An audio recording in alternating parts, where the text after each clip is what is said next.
Hey, what's going on, everybody? I'm back for another Let's Talk Jurassic. It's me, Brad Jost, host of the Jurassic Park podcast.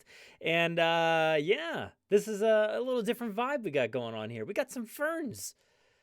We got some ferns. We got a new quick intro. I got to still tinker around with the live stream intro. I went to go start the live stream and I'm like, oh, I forgot. I don't really have an intro for that. So yeah, I'll get around to fixing that at some point. But what's going on, everybody? We're back here for another live stream.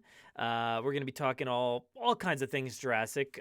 Just as an update, I don't know if you saw, but our latest episode went live over on the podcast stream. So if you go download the podcast on Apple Podcasts, Google Podcasts, Spotify, wherever you listen to the podcast, go check it out. You'll hear your Jurassic favorites seeing as though you participated in the episode and all that. But we had a ton of people reach out for what do you call it? Their Jurassic favorites, because I asked everybody, what is that down there? Oh, that's just a green fern.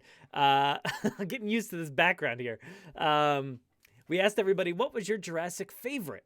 So I wanted to find out what everybody's favorite thing was, whatever that may be, whether it was a specific film in the Jurassic franchise, whether that is a certain scene in the franchise, whether it's a character, a score, a soundtrack, an original soundtrack, as OST stands for. So, whatever that may be, it's kind of a broad question because, some people may say it's funny to not have the films as one of your favorites, but I don't think that's too odd, to be honest. I think you could still love the films, but have a certain aspect of this entire franchise that is potentially your favorite. So, I thought that'd be an interesting thing to kind of, give everybody some happiness right now, have some fun, and yeah. So I want to talk about mine actually, because I did it in the episode, but I wanted to showcase some of the stuff that I was talking about. So I have some fun stuff, but we also have some. I know somebody asked, who was that? Rebel Commander asked, what does OST stand for? So I guess in the title of this episode, I have here, No Battle at Big Rock original soundtrack, which is kind of a bummer. So, why don't we just cover that real quick?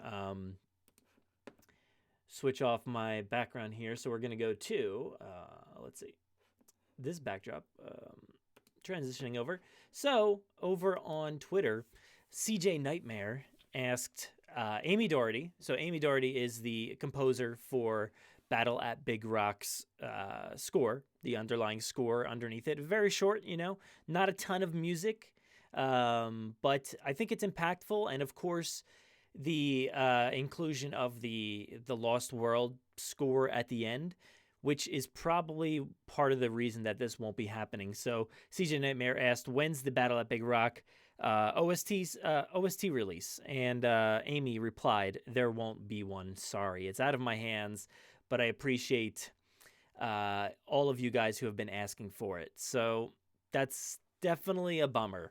I've been really looking forward to, hearing just those few tracks, whatever it may be. Right now, they're very hesitant to release much of anything from Battle at Big Rock. The film itself, it seems to be coming with the release of Jurassic World 3. So Dominion, whenever that does come on DVD, you can expect Battle at Big Rock. I believe, let me try to find that tweet for you, but I know Colin Trevorrow mentioned that over on his Twitter, but let me just try to find that one for you. Yeah, Colin is like, sometimes you miss like the stuff that he writes because he writes so much on there in conversations back and forth with people. Let's see if I can find that. All right, there it is. All right, so I put that up there for you guys. Fede said, blah, blah, blah. I can't wait to see more of this. And then, let's see. Sam here asked, this will be on the Jurassic World 3 Blu-ray, won't it? And he said, yep. So there it is. You can just see it there. Yep. So this Battle Epic Rock will be on the Jurassic World 3 Blu-ray. Just a nice 8-minute, what do you call it? Special feature, essentially. So we'll be seeing that then. So that's, it doesn't seem like we'll be getting that soundtrack anytime soon. So, or at all. And I think, when it comes to, don't quote me on all this because I'm not like a professional or anything, but when it comes to the rights of different composer and different ownership, if that score for The Lost World is kind of holding up this release, that's kind of what I would expect. I would expect that to be the case. So I know all of us would really want to hear that Lost World music. So I don't expect them to release it without it or anything like that. Or I don't even know if they could without it. But it's just a bummer that this won't be seeing the light of day.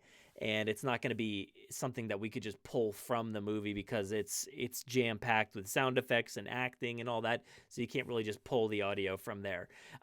So that's a bummer. Maybe we'll see this someday in the future with some sort of big collection. But yeah, that's a bummer. You know what would be great is if which would never happen. But like with the Last Jedi did like a full John Williams score only for the film. So you could actually watch the film with his score and that's it. That would be awesome if we did this like 8-minute short with just the score. That'd be perfect. They don't have to release the score. It's right there in the short. You get to watch the short without the sound effects, without the acting, just to hear just the music that Amy put down on tracks for this film. So yeah, I don't know. Maybe one day we'll get something, but not anytime soon. So that's a bummer. But let's move over to some more bummer conversation pieces here. Look at this. What's going on here? So 16 hours ago or so, I think it was, Amblin's like, happy National Puppy Day, gang. Here's our little doggy Butch. Look how cute he is. Mom, Dad, come look at Butch's new friend, Rex. Oh God, no. Damn, Rex, no. That wasn't very nice at all. Well, happy National Puppy Day. Anyway, we guess. Jurassic Park, hashtag Lost World, hashtag too soon. Yeah, that is, what are you doing, Amblin? He's trying to celebrate National Puppy Day, and then you get that.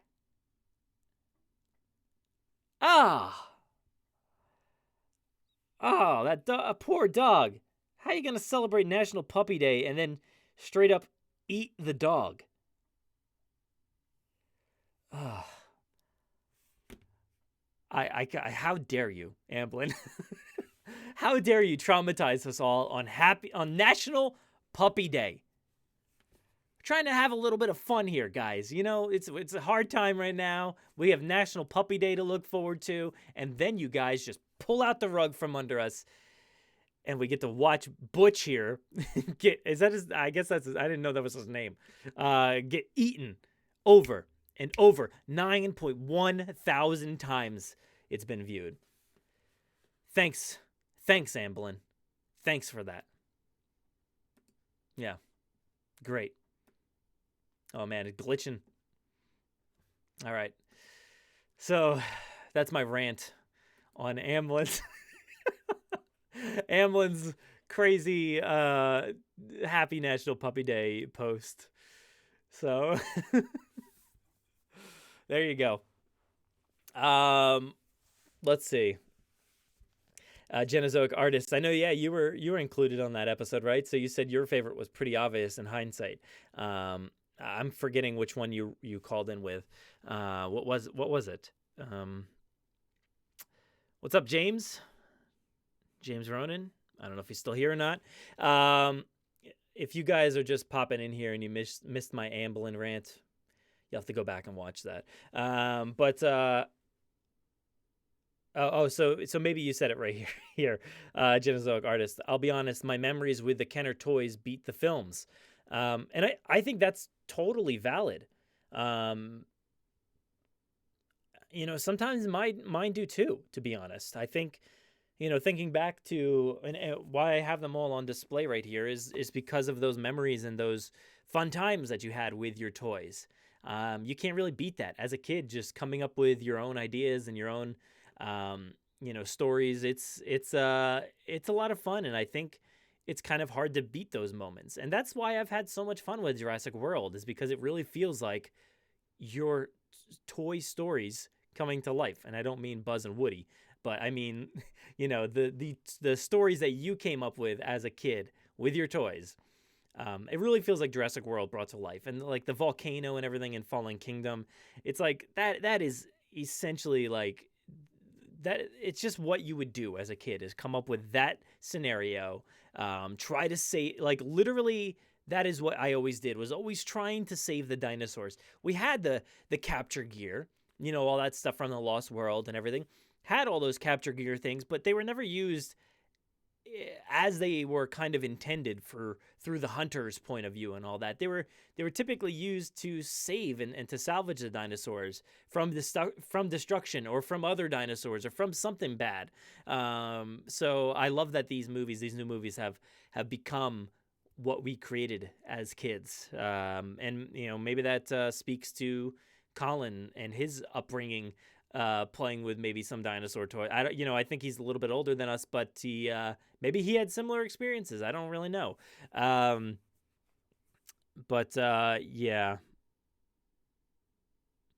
Yeah, Genozoic Artist. I don't know if the soundtrack for Battle at Big Rock would be included on the soundtrack for Jurassic World Dominion. Probably not, especially, seeing that there's going to be different composers, and it's kind of more concrete now that Michael Giacchino will be returning. We've been reporting on that for a little while now, and I forget what website was kind of confirming it. So yeah, but I don't think it would be on that score. I think, honestly, I just feel like the Battle at Big Rock score is just going to be something that's lost in time, or maybe eventually leaked out or something like that. I don't know. I hope it sees the light of day, but nothing yet. Yeah. But so if you guys have any Jurassic favorites, let me know. I actually, Genozoic Artist and Jurassic James right there, both submitted to the episode, so you can hear their ideas, or their Jurassic favorites in the episode. And yeah, I love being able to include people from YouTube, from Twitter, from Facebook, wherever you may be. Like, I try to reach out to everybody to include you all in the episode. And the episode, it was funny. It was something that I kind of came up with last second. The latest episode. Let me actually bring that up here. Oops. All right. Bring that episode up just in the show notes here, so you can kind of get a glimpse real quick. All right. And my logo is all over the place, so let me put that below here. All right, but all right. So this is the episode here. There we go. Your Jurassic favorites, including mine as well, from Alan Grant to Jurassic Park merchandise and everything in between. Some fun stuff, guys. I wanted to do something that was fun and positive, exciting. As far as our contributors go, you got me, you got Caleb Burnett in there. Caleb, actually, he ended up submitting what just kind of turned into an extra segment in a way. Like, he does a segment on our show called Jurassic Tracks, and so he kind of turned his love, his one thing, into like a mini Jurassic Tracks episode where he analyzed a certain track that he loves so much. We also had James Hawkins, Steve Hurl, Tom Fishenden was in there. You guys know him as Tom Jurassic, most likely on everything. You got Aaron Beyer on there from The Wire. You got Arjun Boss and James Ronan right there. So James is right here in the chat. But yeah, so it was a really fun episode, and I put the call out for for voicemails and MP3s and stuff like that. And I think I did it honestly like Sunday or Saturday or something like that, like kind of late. And I felt like I didn't give ample enough time for people to respond. I got a bunch of people at that point, but I'm like, you know what? I kind of want to open it up a little bit more, get as many as humanly possible. I think we got near 30 responses, so 30 different voicemails from, anywhere from like 10 seconds to like 6 minutes or whatever. I don't know how long Caleb's was, but maybe 4 minutes or something.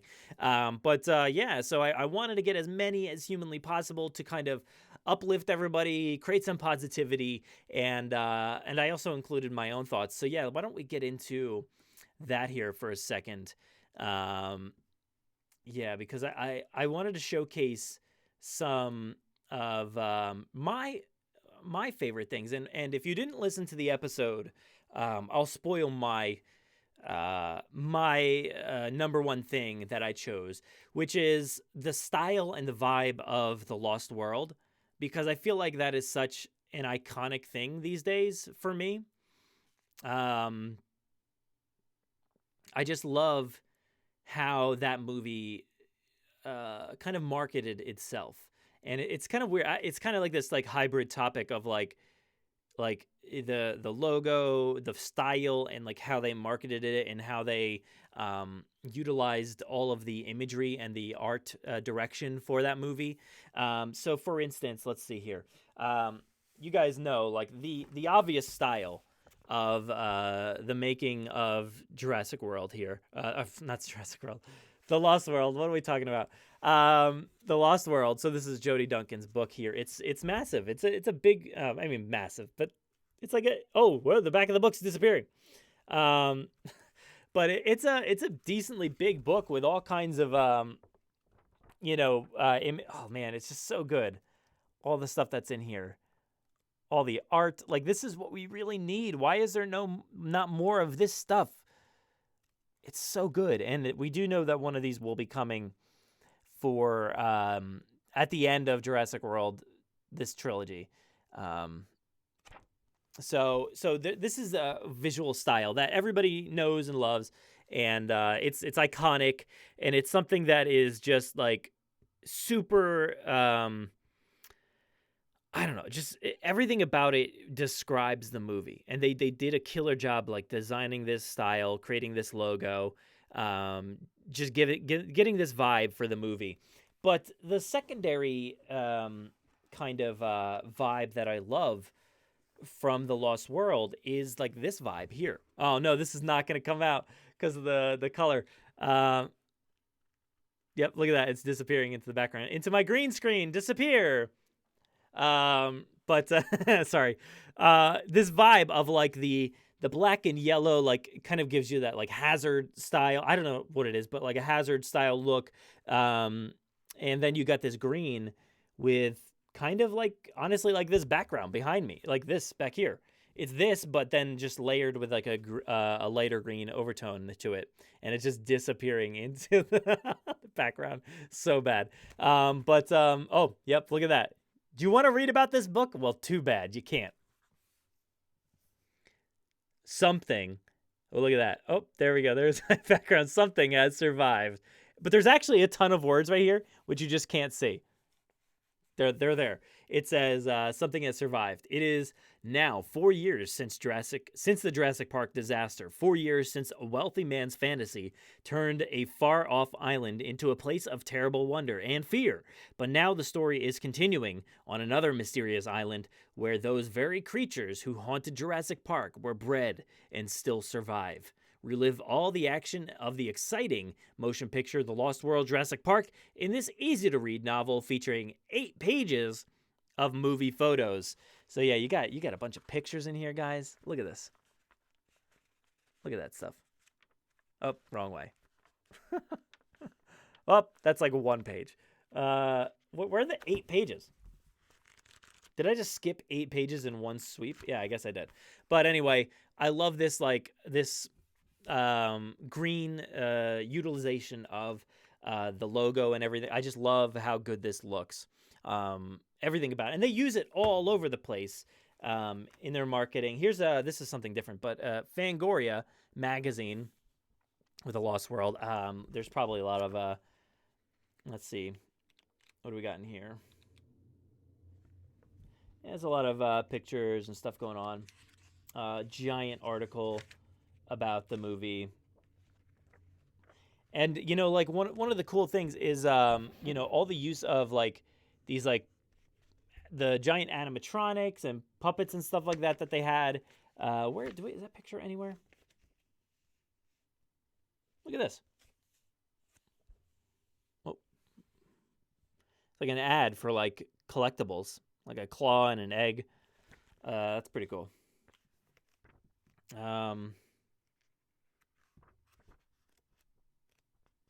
Yeah, but stuff like that. Also, this is one of my absolute favorites. I don't know if you guys have this or not, but we have.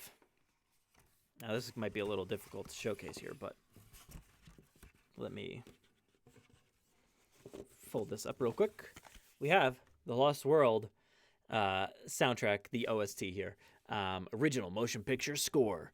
So awesome. So this is kind of like, again, a hybrid of those two vibes. So you got the Lost World visual style there, and then you kind of on the sides here, you have that black and yellow danger, whatever you would call that, caution. And then you got this, like it opens up into this giant, so there's a CD there, opens up into this big, like, it's of course it's not going to show up because of the background because everything's green. Very cool. But anyway, you get these awesome like pop outs that's kind of pop out like this, and they're kind of like 3D images there, so you could see. There it is. It's pretty cool. So you get the Parasaurolophus. On this page, you have oh, this is cool. So the T-Rex is on this one. And it's probably I've had this thing unfolded so many times, but you got the baby stag out here, all the way out here, pretty far out, and then you got the T-Rex up here. That's awesome. And then let's see, fold that back down. I can't do it with this way. Let's see which way. There we go. Fold. There we go. All right, and then on let's see this one. This is so cool, like the park gates. That is just the coolest thing ever, and they do open. Again, it's off the page, so like when you set this up like on a table, it's perfect. It all. Oh man, where'd those guys? You got over here. You got the raptors. That's so cool. It all looks like really crazy because the background's all messed up, but I love this thing so much. Yeah, and it does look great on display. On this side, you have, which is going to be impossible to see, but all these dinosaur facts and stuff like that. So you have, let's see, T-Rex derived from tyrant reptile order of the Saurischian. I don't know how to say that. James, back me up. Or suborder of Theropoda. But yeah, there's a lot of facts. So that's kind of weird that they have that. But you have that also that background of the black and yellow in there. The logo on the disc is great. What else do you got? I can't get it back in there. Oh yeah, so this is like the credits and everything are on here with just some imagery from the movie. Why is that showing up? It's yellow. I have to like tilt it for you to actually see it. And then let's see. The back, it's kind of interesting. So I wonder what the change was. There must have been a change here because on the back of this, you can kind of see it there, actually. There's just literally a sticker on the back sleeve, and I've never really noticed this before, to be honest. But there's just a sticker on here to hold all the song titles and everything. So underneath there, I wonder if there was something different, if something was titled differently or somebody was credited incorrectly. But that's pretty interesting. Or, maybe...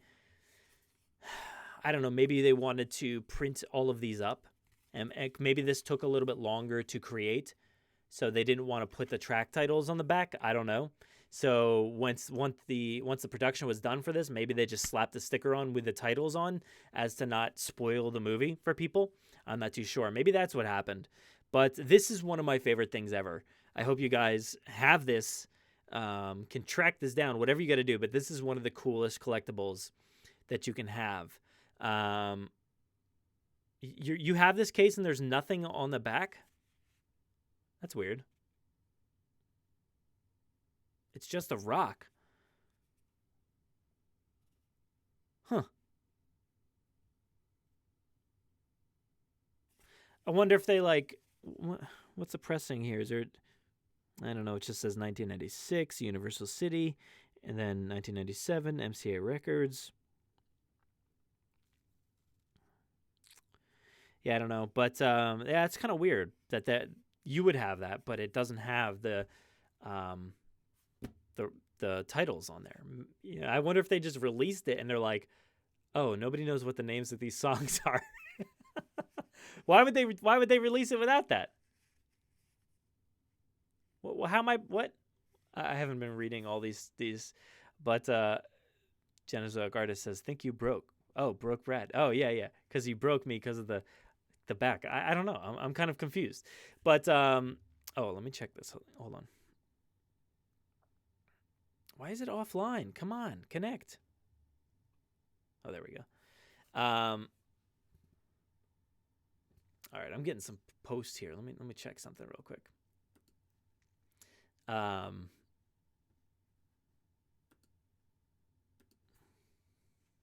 Yeah, I have some more stuff I can show you guys.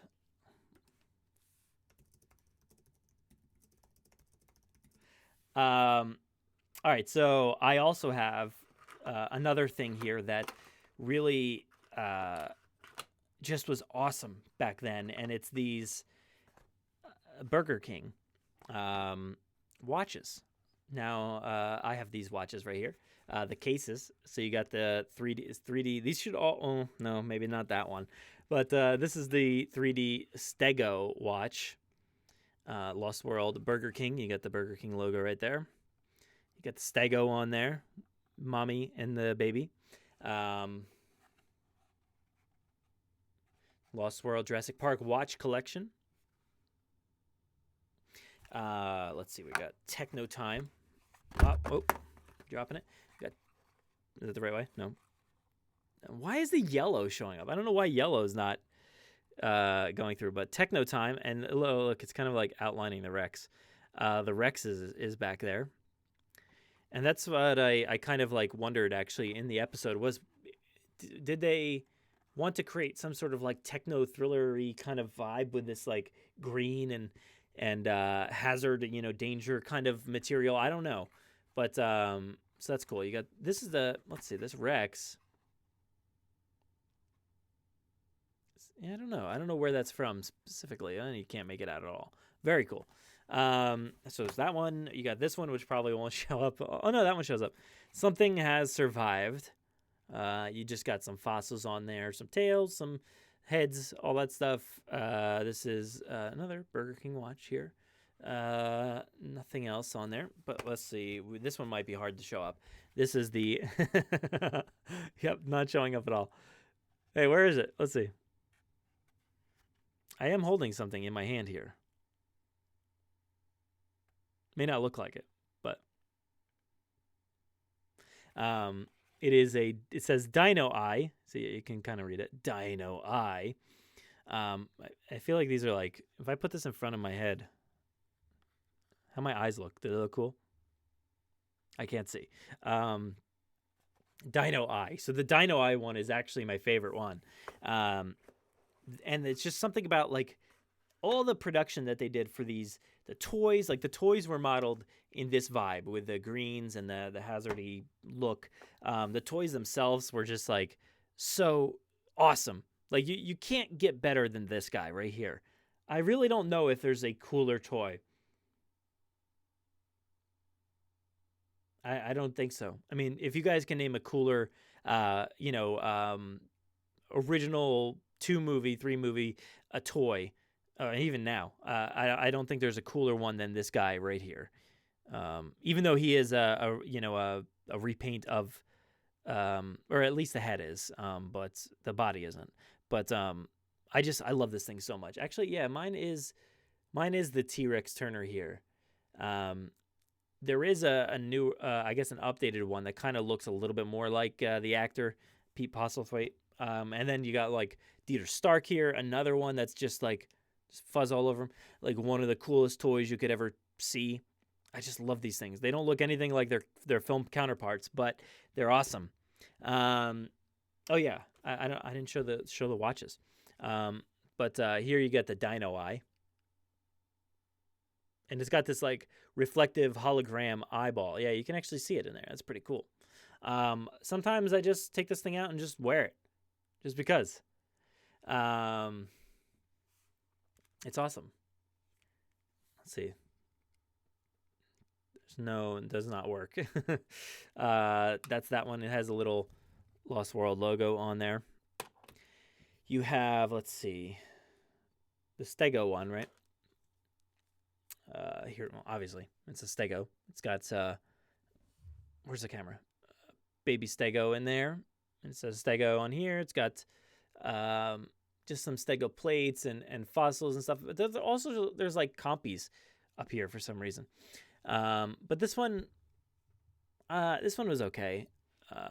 There's that. And then you have this one. Which one was this? This is maybe the Something Has Survived one? Yeah, it's got to be. I'm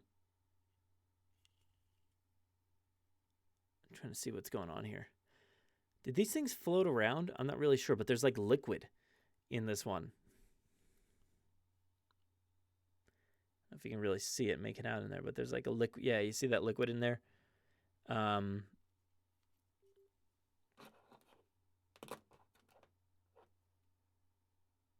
Yeah, I don't know. But this one has like another Stego, an adult Stego in there, but there's also some like fossils that are kind of like floating around, I think, in there. And then you just have like dinosaurs on there, dinosaurs over here. This one's all right. And then you got this one. This one's pretty cool. I believe this is a Techno Time one. Let's see. Pop it open, and you got the fossil in there. Very cool. My headphones are beeping because I think they're about to die. But I just love these watches so much. And there we go, closed it up. And stuff like this, like, it just doesn't get made anymore. You know, we're not getting cool stuff like any of that I just showcased, really.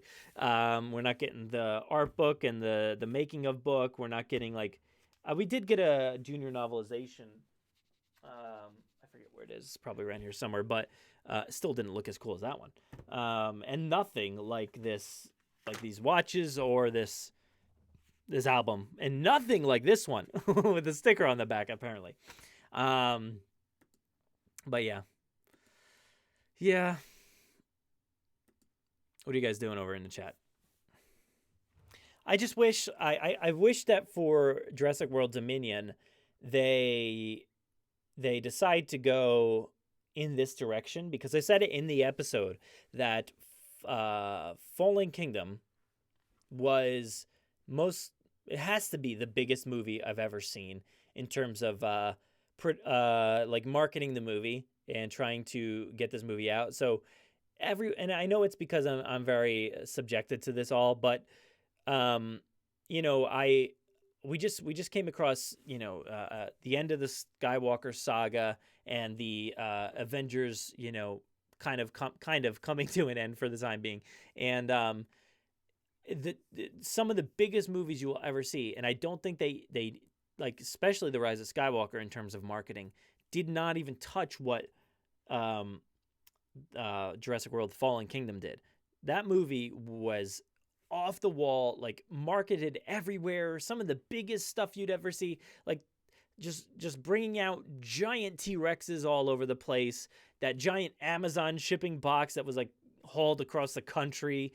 You know, we got all kinds of crazy stuff. tie-ins, Amazon Alexa kind of experience, all kinds of like insane stuff, and it just was like the biggest marketed movie I've ever seen.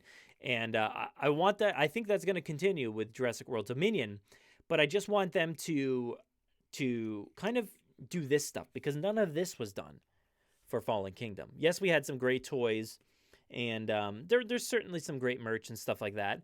But yeah, that giant Malcolm was out there, just like laying in the ground. And what was it even for? Like, was that even for the movie? I don't even know. Um, but nothing as cool as this stuff. And I hope that for Jurassic World Dominion, we kind of find a cool vibe, like this green and this rock work for the Lost World.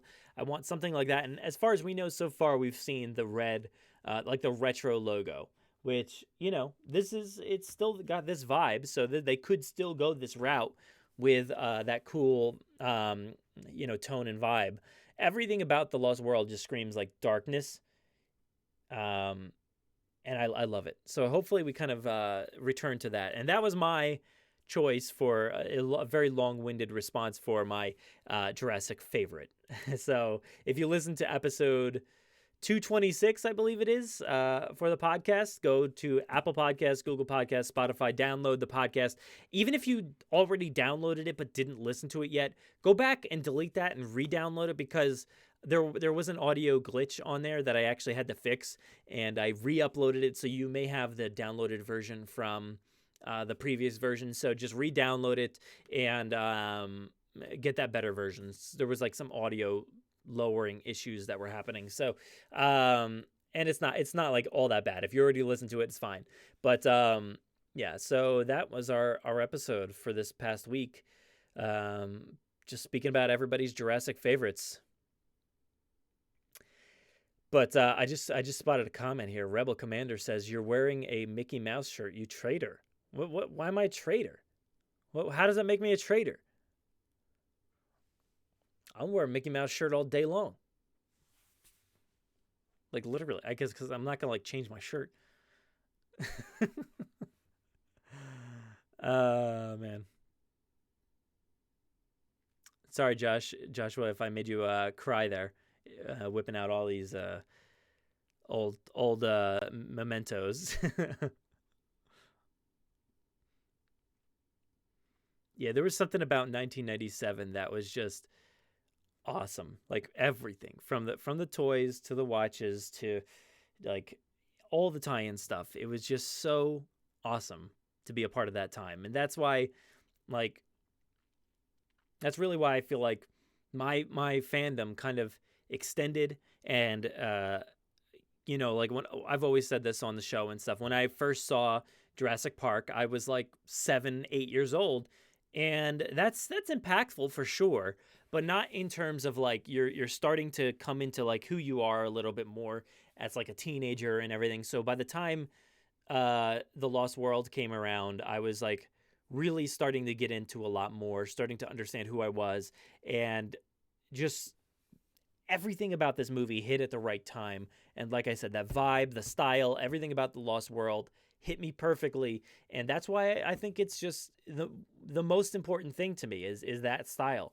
And that style extends into the movie itself. Like when that movie starts, when The Lost World starts, you have that dark screen, that black screen that fades in so slowly. I don't know if there's a movie that fades in any slower than that.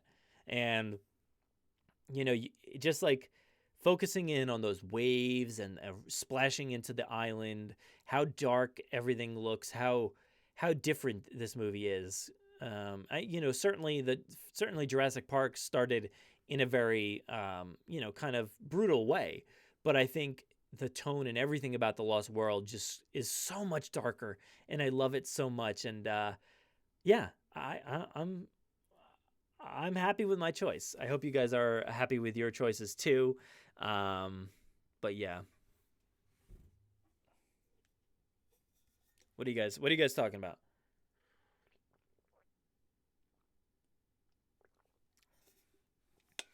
Um, yeah, Genozoic artist. I know you said you worked for the mouse, and on Dinosaur. I don't know if I caught it last episode. If you said like what part of the ride you worked for, or on, but I love that ride. I love that ride so much, and we talked about it a lot in the last live stream.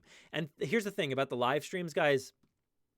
Um, since we're all kind of in a state of flux right now, I'm just gonna be doing them whenever I can. Right now, I've got my my son's room camera on right now, so I'm watching him. That sounds creepy as he sleeps, but I'm just I'm doing this while he's taking a nap. And this is going to be the kind of new norm for a little while here, whenever this decides to subside here. But we're going to be live streaming whenever I can. So it might be the middle of the day like this. It could be, at night in a normal time slot. Or I could be live streaming me just playing Jurassic World Evolution like I have in the past 2 days or so. Yeah, I honestly just turned on Jurassic World Evolution, live streamed me. I was playing, but you couldn't hear me talking or anything. Just the audio of the game itself. And I was sitting there playing with my son, and he wanted to make dinosaurs. So we just made dinosaurs. But yeah. All right, mostly in Dinorama games, sometimes in the gift shop for Dinosaur the Ride. So, what is your take on Genozoic Arts? What's your take on Dinorama itself? Like, how do you feel about that, knowing that you've worked in that area for a while? Do you like that portion of the land? Because it's not my favorite. I get it from a storytelling perspective. I love what they were doing with the storytelling aspect of that whole Dinorama area, but I don't really care for the Dinorama section as much as I do like the Boneyard is pretty awesome, and the Dinosaur the Ride area is fantastic. But I think there's like a weird disconnect, certainly with the rest of the park itself. So yeah, I don't know. What do you think? But oh, and another topic from last week here, Jurassic James asks, what was your favorite part of Disney's Dinosaur, the film? Was shocked that you only saw it the other week, mate. Yeah, man, I can't believe it. Like, I was so shocked. 20 years went by without me watching Disney's Dinosaur. It's just one of those movies. Like I said, it was just a thing that hit me in the wrong time. The Lost World hit me in the perfect time frame, but Dinosaur did not. So I just never got around to seeing it. And seeing it for the first time the other day, honestly, I feel like I think there's a few moments that really kind of impacted me. The first one was just after the very beginning. So you're following around. No, it's not even after the beginning. It's just part of the beginning. The opening title sequence, kind of when the egg is getting tossed around. It's going from place to place. That part is awesome. I really like that part. But specifically when the egg, I think, is floating in the water, and then a pteranodon comes and scoops it up, right? And the pteranodon just flies and goes over the water through like a what do you call it? I don't know, crevice kind of thing. It kind of goes through like a what is like a canyon, like Grand Canyon looking stuff. And it's beautiful. And that's probably like the most beautiful moment of that film, the one that looks the most realistic, I would say. A lot of the movie looks kind of cartoony, placed on top of real backgrounds and stuff like that. But that moment specifically really felt like something like Avatar, when they're flying on the back of the Banshees and stuff. So in a way that ties in perfectly with Disney's Animal Kingdom, because, you got Avatar, you got Dinosaur. But I really loved that moment when that dinosaur, the Pteranodon is just flying through that canyon and over the water and then down the waterfall. It was very thrilling. Secondly, I really liked the which is like a few minutes later, but the crater, the meteor impact moment. That is just terrifying, and I just couldn't believe that that's where we were going with this movie. So I really like those two moments specifically. Um, and the soundtrack, man, you mentioned the soundtrack, James. The soundtrack is something that I actually am very familiar with. That is something that I do listen to often because of stuff like the Disney parks, because it's something that's just played. Um, I think it's played in the ride itself, maybe. Um, I don't know. Uh, but the soundtrack is beautiful. Um, it's so sweeping and brilliant. I don't even like know who makes it. I forget. But I listen to some Disney radio a lot, and that is played pretty continually. So I really, really, really love the score for Dinosaur. What's up, Lysander Diaz? Yeah, the egg travel sequence is brilliant. Was it James Newton Howard, or are you just saying that Forever Malone? Um, and going back up here, Forever Malone says, you have the two Amber Collection figures, right? Blue is so beautiful. Yeah, I do. They are also right here. I do have, I have Owen. Yeah, there he is. He's kind of disappearing there, but got Owen here. It's pretty good. I actually was a little afraid. I was hesitant to get Owen because um, I saw some people's pictures and he just didn't look as detailed as I was hoping. But after getting him, I actually think it's pretty good. I like it a lot. I mean, this one is what, like $25 or something like that. I think they might be a little um, overpriced, but I think they're pretty cool. I think this is a brilliant like little creation right here, and I love the Raptors so much. Let's see here. I got blue. Like, look how big that thing is. That's pretty big.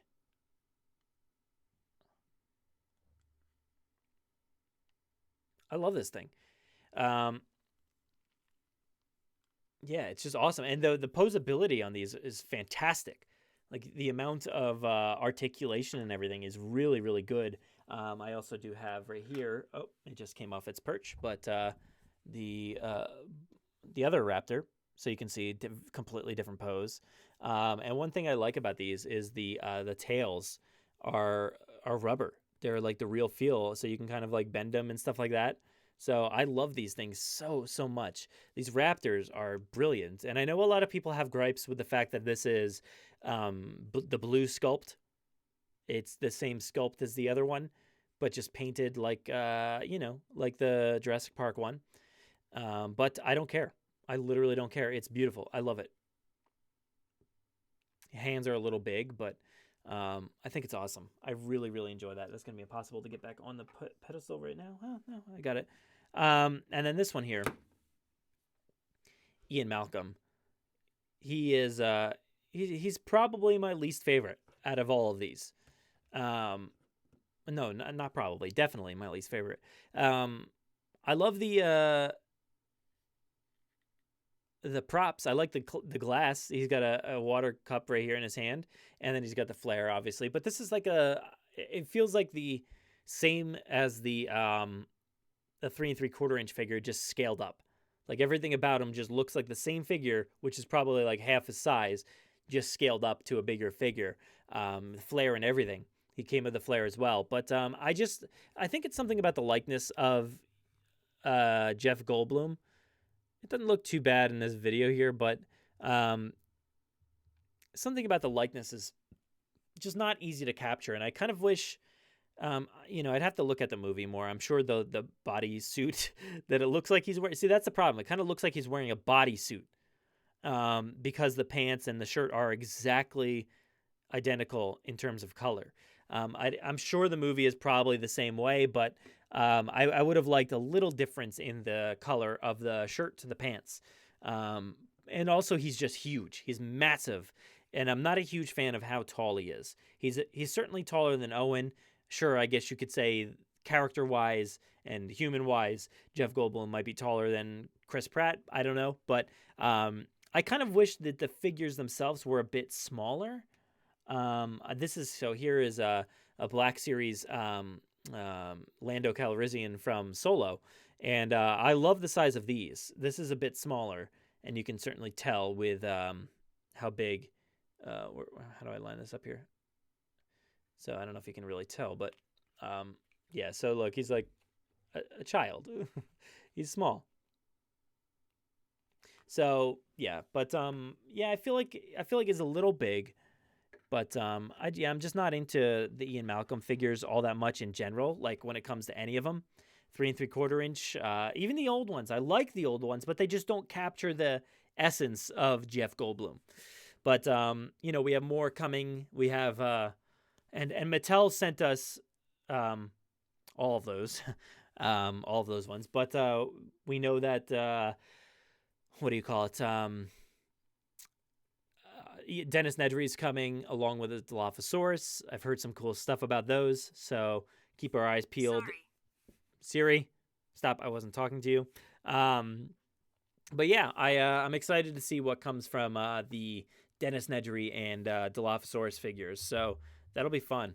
I'm really excited to see what they look like.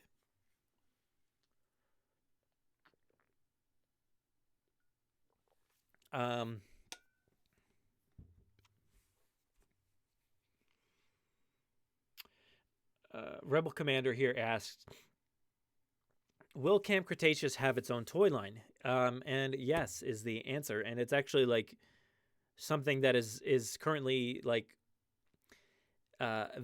you can actually, you know what it is. We know what it is, and we've seen it. The images have actually, it seems like the image of the boxes leaked out and everything, but the toys that were at Toy Fair are mostly from Camp Cretaceous.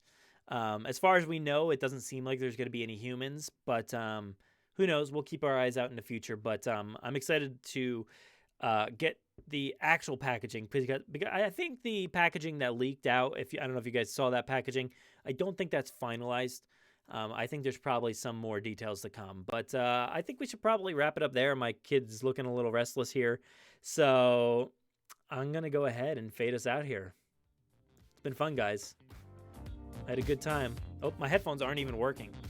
So now the music's just like out and about. Well, let's do it. I think you guys can still hear it.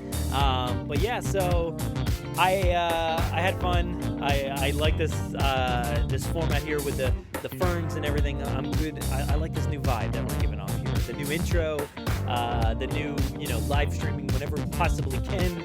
But yeah, so thank you guys so much for watching this one. It's been fun. Let me see here.